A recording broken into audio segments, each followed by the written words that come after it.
from the far horizons of the unknown time and space. These are stories of the future of death and the death of the future. We present for your consideration Future Macabre Radio. Nothing can be wasted. Nothing can be wasted on this ship, Was something Cory's dad would say. Cory remembered things his father said, like a computer recording playing in his mind. It took the same amount of time to hear it as it would have taken his dad to say it. There were reminders of his father all around. He had been a maintenance crew leader and an artist, a balanced man, a gentleman. His name was Edgar. He wouldn't make paintings or holotapes anymore, though. His brain function had ceased 18 years ago. Cory sometimes saw what had once been Edgar, sweeping and cleaning, though most of the deceased farmed in the greenhouses, earning the nickname farmers. Upon death, all aboard submitted their bodies for recalibration. Edgar was just one of hundreds of former crew members who now did manual labor with their brains replaced with simple computers. It might sound strange to you, but this is how things were done on the ship. Nothing could be wasted.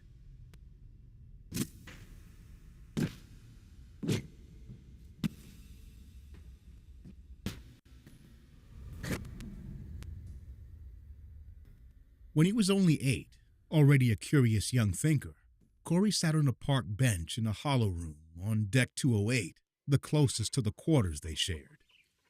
watch the birds. See how they fish? How they float on the water? That one's scratching his back with his bill. He's realigning his feathers. He has many interlocking barbules that have become separated. After a hard day's work, there's nothing like watching birds to help you relax. That's a cormorant. Actually, it's an inhinga, but that was a good guess. You know all the bird species names, huh? You can learn them all, too. There's not much else to do on this ship.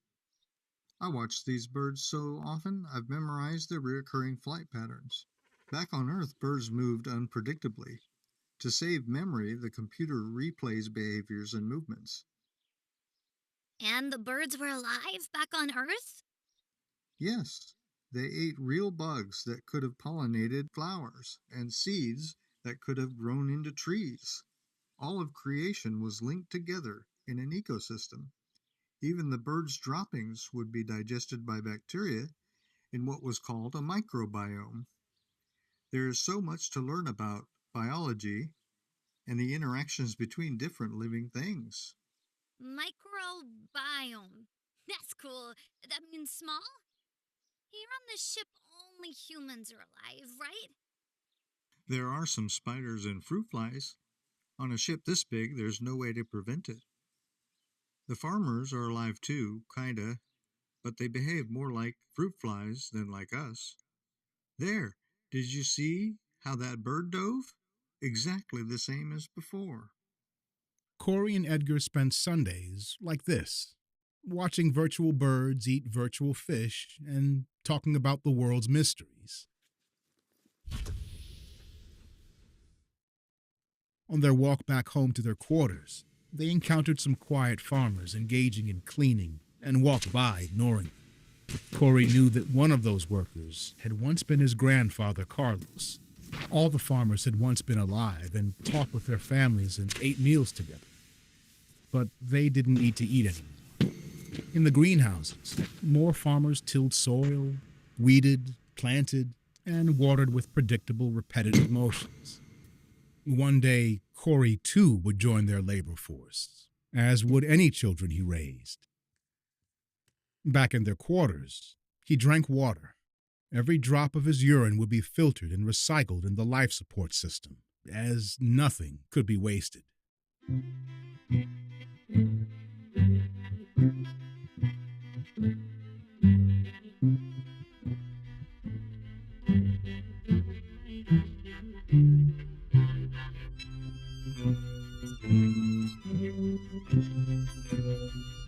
Years later, Cory Cory monitored the ship's vitals from the bridge as an engineer. He admired his captain and co-workers, his years of studying physics and programming rewarded. The ship had been traveling so long that there had been a succession of captains and bridge crews.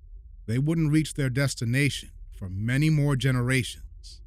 Suddenly, a sensor blipped. An anomalous object drifted into range.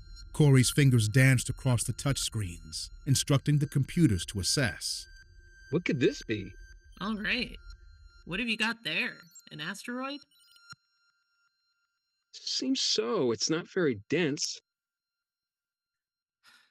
Alert the captain. We aren't on a path that would result in collision, are we? No, it's going to go by us in a few hours. And there's no way to predict this kind of excitement on a bridge shift. Are you going to name it? Will it be known as Cory's asteroid? When Cory was young, he often looked out the window at the stars going by. His father always did the best to answer his curiosities. But one day he asked a question so big, Edgar hesitated. Dad, where's the ship going? I heard you. I've just been thinking of how to word it. Many generations ago, our ancestors on Earth didn't know for certain there would be islands for them to find. They set off in handmade boats with faith they would be provided. There were sharks. There was a risk they would die of thirst, but they went anyway. So, you're saying no one knows? I'm sure someone knows, but it's not my job to know. You're doing so well in school, maybe if you keep studying, you'll get a job with access to classified information. But you've got to get over your fear of the farmers. Oh, I don't think I ever will. They are so creepy. They really aren't. As far as I know, they've never hurt a person. I think they could, though, if they were programmed to.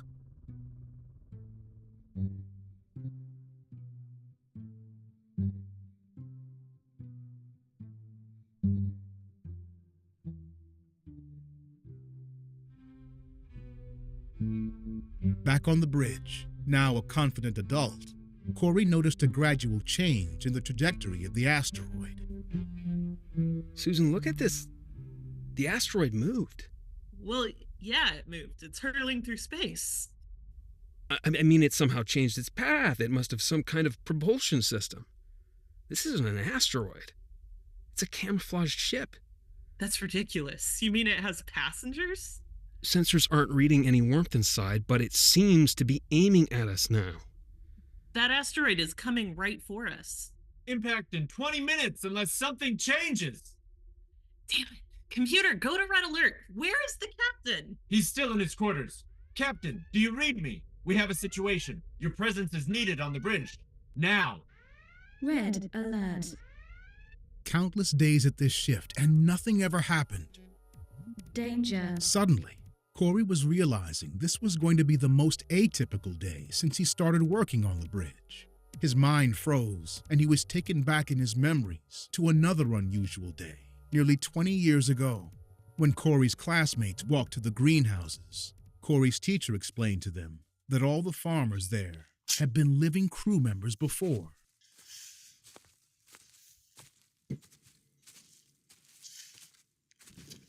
One of those is Carlos, my dad's dad. They're just farmers. They don't have names. But Cory may be correct.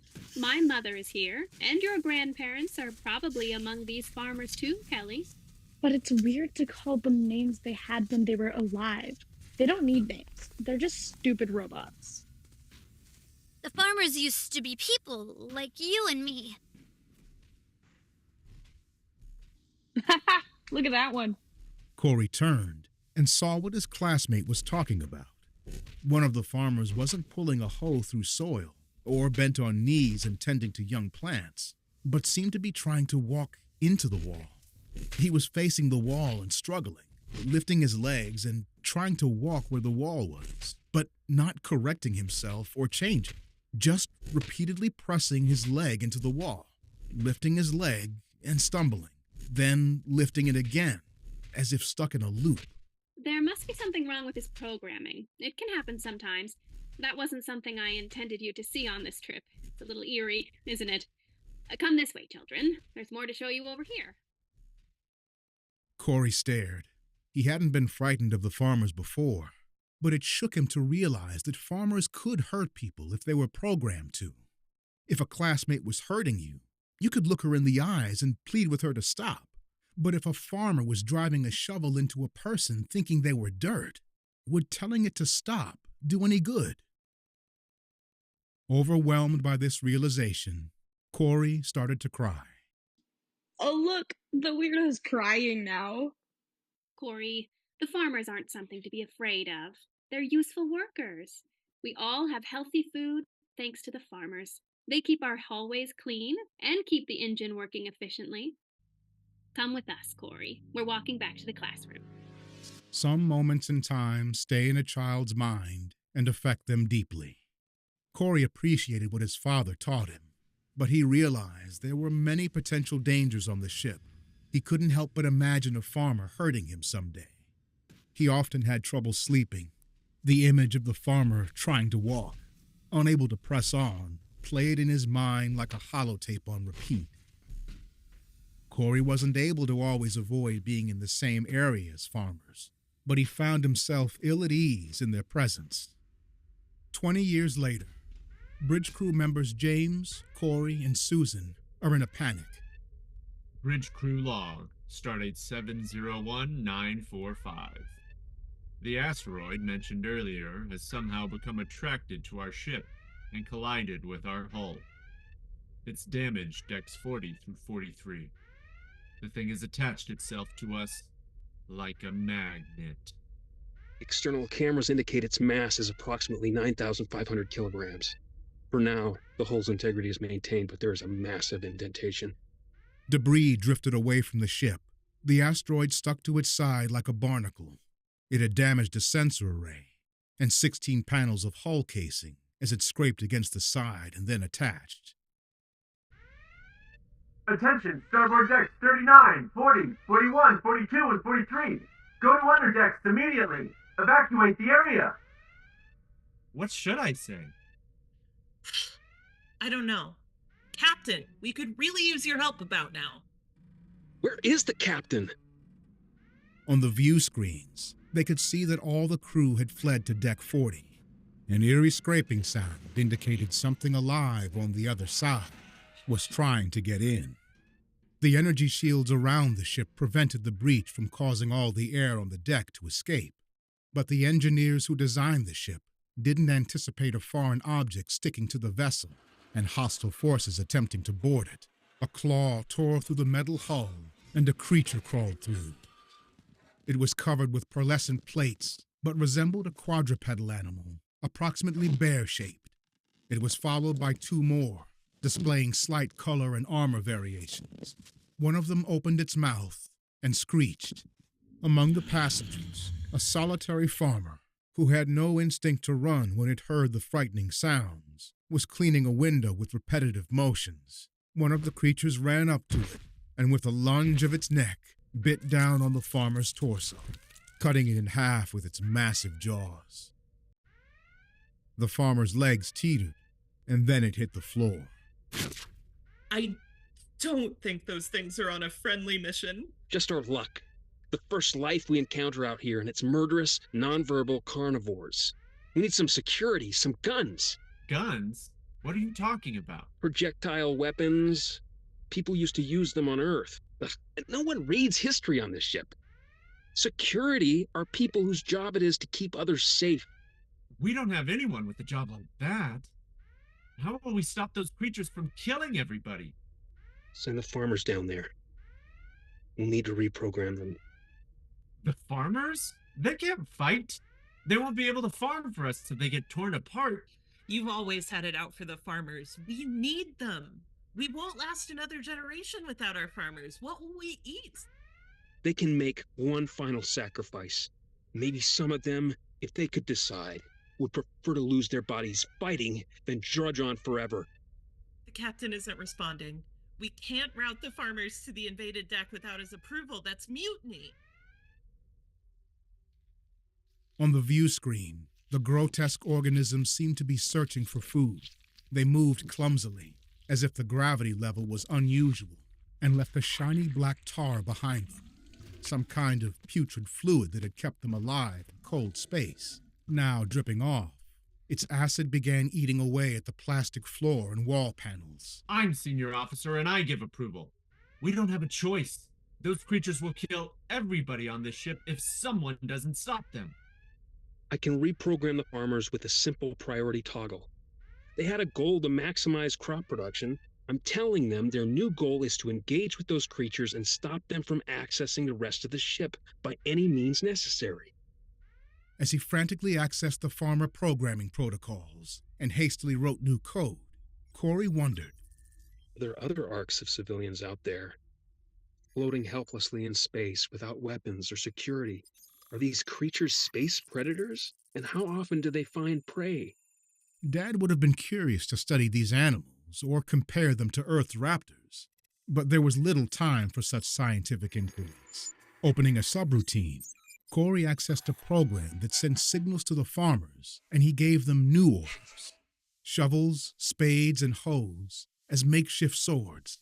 Wheelbarrows raised like shields. The farmers marched as an untrained, unconsenting militia. A grim parade of bodies carrying socket wrenches, brooms, mops, and buckets. Down corridors they trudged toward the snarls and scrapes of the ravenous beasts. A metal door burst open. The nightmarish horrors emerged, hungering for soft flesh. The frontline farmers advanced, undeterred. One lifted a spade feebly above its lifeless head.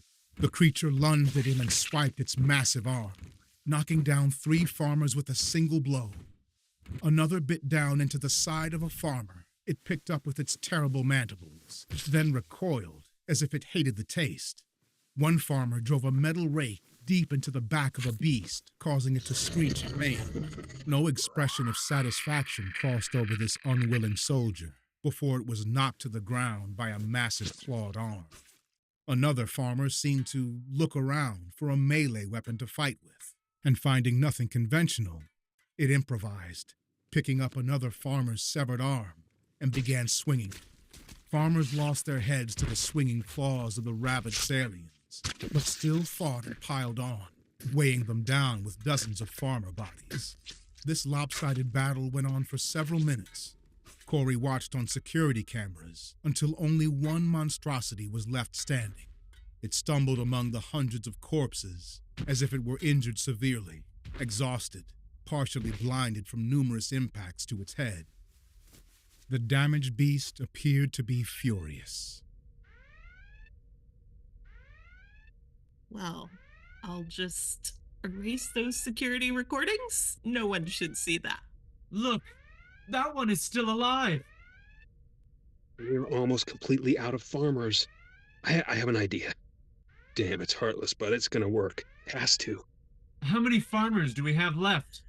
How many farmers do we have left? How many farmers do we have left? Computer says... just one. It's on deck 43 in a supply closet. Cory sprinted out of the bridge towards the farming supplies area on deck 43. He climbed down a Jeffries tube between the 45th and 43rd deck, sprinted down the corridor, and threw open a door. There probably wouldn't be many shovels or rakes left, but he had a plan. What's he doing? Cory found a lone farmer, twitching erratically, repeatedly bumping his leg into the wall before stumbling back, trapped in a perpetual loop. A corruption in the data had caused his link to be severed, denying him the commands that governed his brethren. As Cory pitied the confused husk, he reminded himself it couldn't actually feel. A state of sentience was impossible for the lifeless automaton. Scanning the supply closet, he located a wheelbarrow and bag of flammable fertilizer, an idea forming from a history text gifted by his father.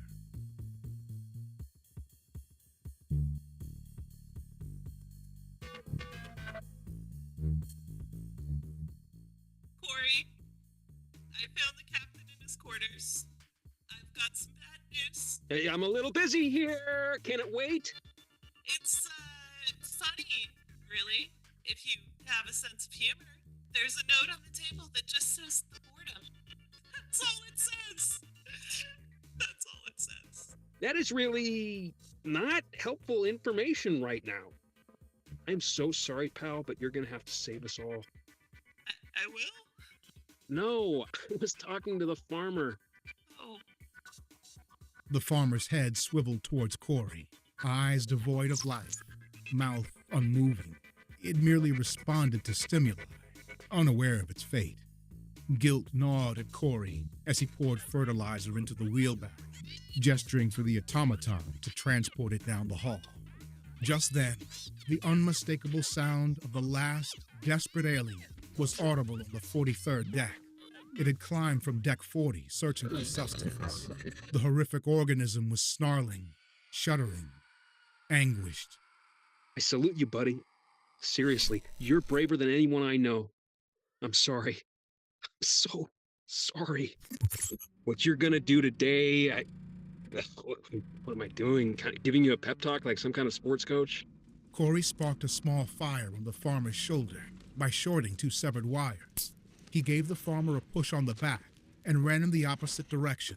The farmer, its torso burning, walked down the hall, pushing the wheelbarrow. Sparks flew off him and sizzled on the metal floor.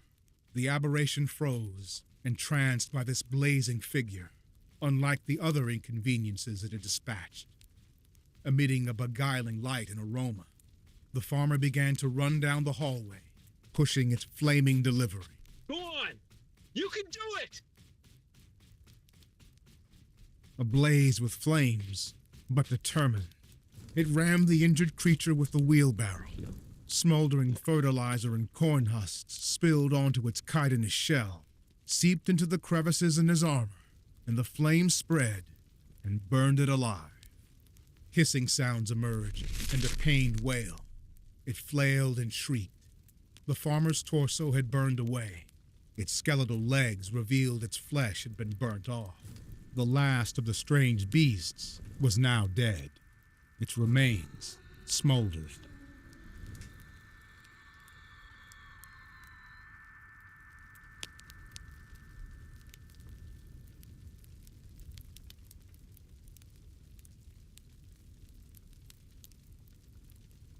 Comically late, sensors triggered when the acrid smoke reached them in the ceiling, and a single localized sprinkler began to spurt out water in the hallway. Danger. Fire detected on deck 43. Fire on deck 43.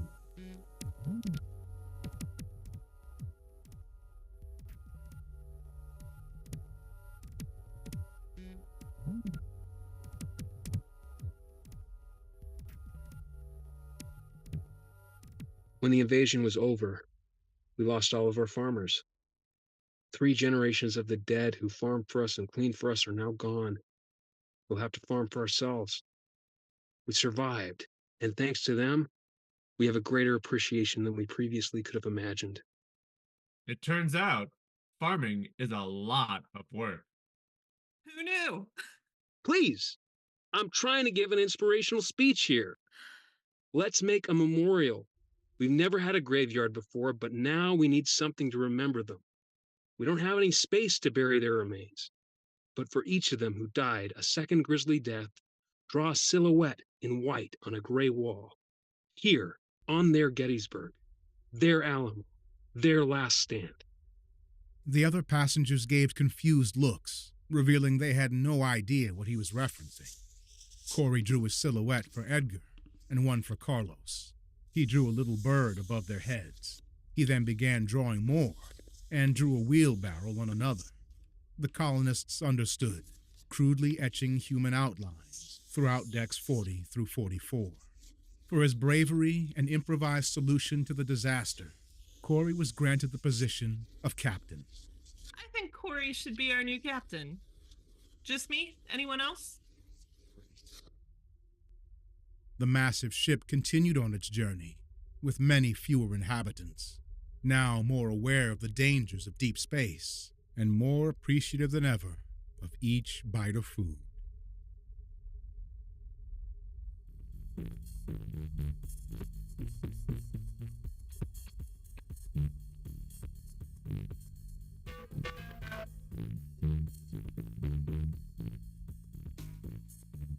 This has been an original story by Isaac Paris.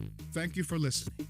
Until next time, thanks for joining us for Future Macabre Radio. I've been your narrator, Rob Milton. Okay, huge thank you to everyone involved. Nick Pemble as Cory, Lauren Zacular as young Cory, Steve Deanda as Edgar, Elizabeth Solerno as Kelly, Dana Price as Susan, Rudy Tibersi as James, Ashley Paris as the teacher, Holly Sandbrook as the computer voice. Various sound credits from freesound.org and Ocular Sound. Music by me. Thanks for listening. Bye.